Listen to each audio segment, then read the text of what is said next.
your life work.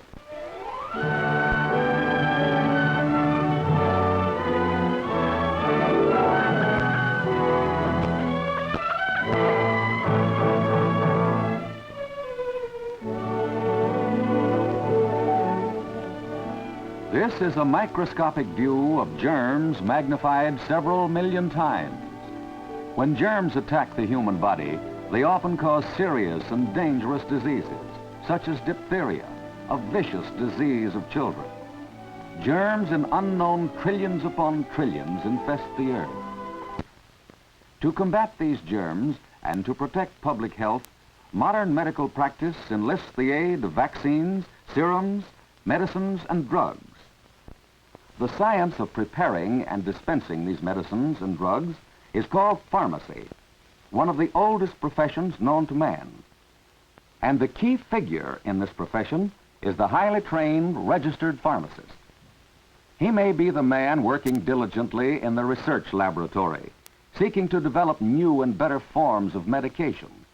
Or he may be found in a pharmaceutical plant, controlling the strength, purity, and quality of drug products. Or he may be serving in any one of almost 60,000 retail drugstores throughout the country, cooperating with physicians in the interest of public health. Although the corner drugstore is often an all-service institution, its most important function is to serve as the health center of the community.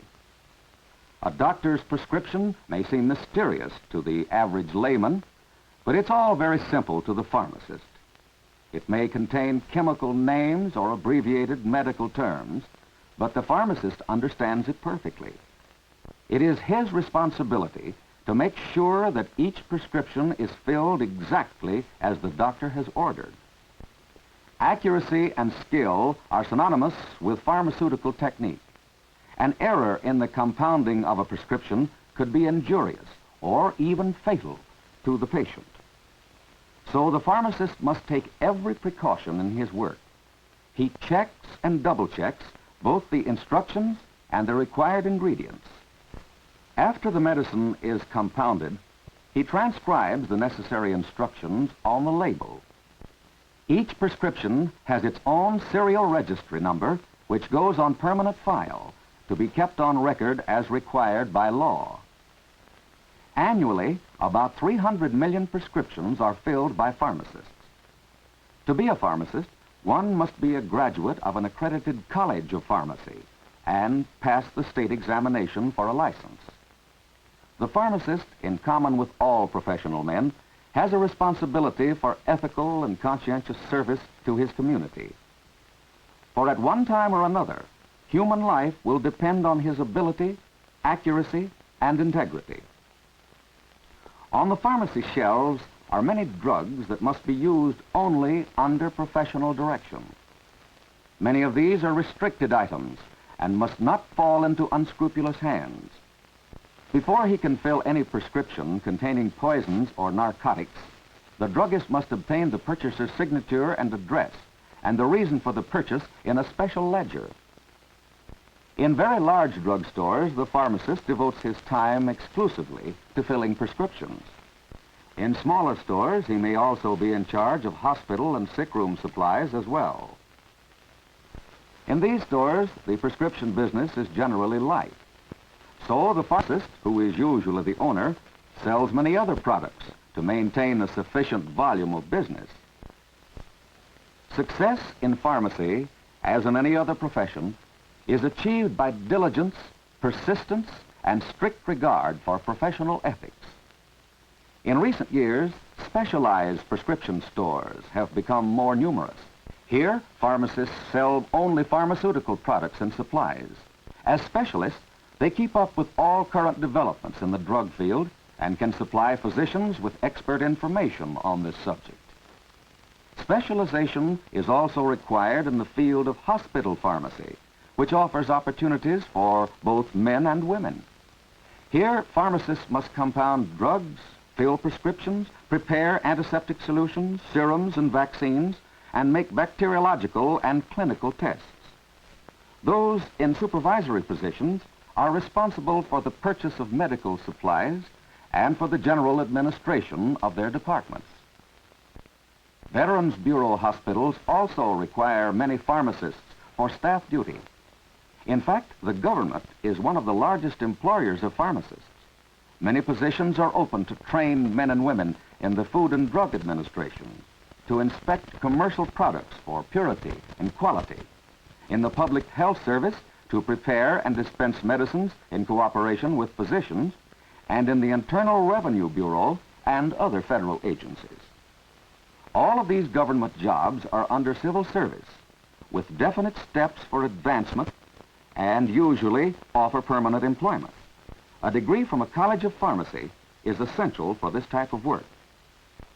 The Navy and the Army, however, prefer to train their own pharmacists, since they are also taught to administer the medicines they compound. A pharmaceutical background is invaluable for individuals with special aptitudes. Those with ability for organization can find excellent opportunities for service in professional and trade associations. Those who like outdoor work can find opportunities in the growing of medicinal plants. Those who have literary ability may serve as writers and editors for professional magazines and trade journals. And those with a competence to teach may become instructors in colleges of pharmacy. Preparations for a career in pharmacy should begin in high school. A part-time job in a drugstore will determine whether a student has real interest and ability in this field. By assisting the registered pharmacist, the student also gains useful experience and helpful knowledge that will be of great benefit to him later. While acquiring this practical experience, the prospective pharmacist should study chemistry and biology. A foundation is thus prepared for his college work, which generally consists of a 4-year course leading to a Bachelor of Science degree in pharmacy.